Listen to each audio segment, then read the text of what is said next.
Assalamualaikum warahmatullahi wabarakatuh. Bapak akan membahas tentang tema Explorer yang masih dalam pembahasan bab 2 tentang statistik deskriptif. Sebelum ke materi, Bapak akan memberikan gambaran tentang apakah data dapat dikategorikan berdistribusi normal atau sebaliknya sebuah data tidak berdistribusi normal. Konsepnya dapat dilihat pada kurva dalam layar ini. Jika sebuah data diplot dalam kurva, maka berbentuk seperti ini dikategorikan kurva normal atau kurva simetris, dalam pengertian sisi kiri dan sisi kanan kalau dilipat maka akan berhimpitan. Bentuk kiri dan kanan adalah sama atau simetris.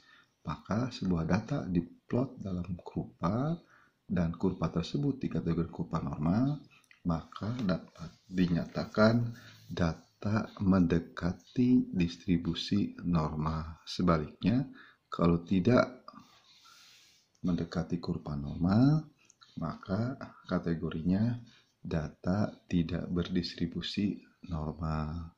Lalu statistik bagaimana di SPSS menentukan apakah data mendekati distribusi normal atau lawannya data tidak berdistribusi normal.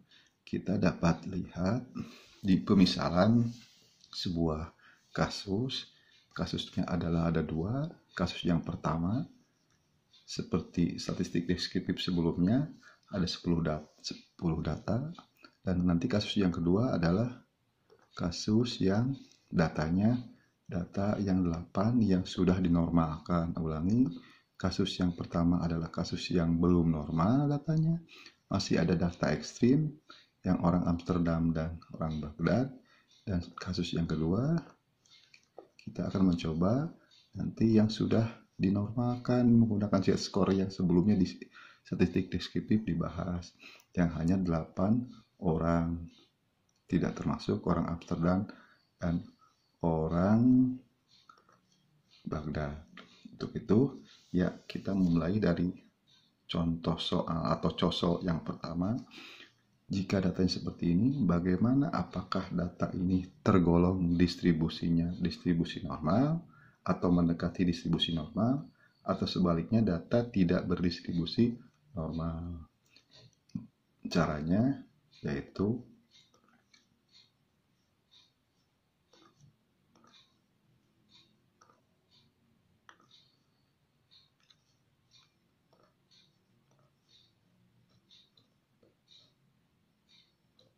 ya, kita lihat di statistik SPSS-nya fokus di tabel test of normality. Di tabel test of normality ini pada kolom Kolmogorov Smirnov ada inisial sig titik atau sig point yang menyatakan tentang probabilitas nilai data ini apakah mendekati distribusi normal atau sebaliknya tidak berdistribusi normal. Teori dapat Anda lihat di buku halaman 2 Romawi 11 yang mengatakan bahwa jika nilai probabilitas sig yang ini untuk Kolmogorov Smirnov itu lebih kecil dari 0,05, dikategorikan distribusi data adalah tidak normal.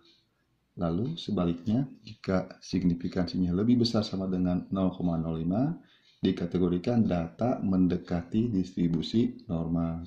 Sekali lagi, teori ini dapat dilihat di buku halaman 2 Romawi 11. Kalau begitu, bagaimana dengan 10 data yang ini? Nilainya adalah 0,00, yaitu kondisinya lebih kecil dari 0,05. Maka dapat dinyatakan bahwa distribusi data adalah tidak normal. Lalu bagaimana dengan kondisi yang lainnya? Di output SPSS ada tabel normal Kiki plot. Jadi ulangi lagi, untuk menentukan distribusi data normal atau tidak normal selain test of normality juga dapat dilihat dari sebuah plot data dalam normal Kiki plot of tinggi, maka dapat terlihat noktah-noktah ini itu menjauhi garis linier. Kalau menjauhi garis linier ini, atau tepatnya di teori mengatakan bahwa jika suatu data berdistribusi normal, maka data akan tersebar di sekeliling garis. Sedangkan ini tidak tersebar di sekeliling garis, malah menjauh. Untuk itu, jika kondisinya tidak tersebar dan menjauh, maka dapat dinyatakan secara subjektif, ingat secara subjektif bahwa data ini dapat dikategorikan data yang tidak berdistribusi normal. Ulangi lagi ya. Jadi dapat dilihat data dari Kolmogorov Smirnov sigma dan dapat dilihat dari kurva. Itu sebagai bahan pertimbangannya. Yuk, kalau untuk kasus yang lain, bagaimana kalau datanya sudah normal, yang sudah dinyatakan di statistik deskriptif, subbahasan deskriptif? Kita coba dengan Explorer.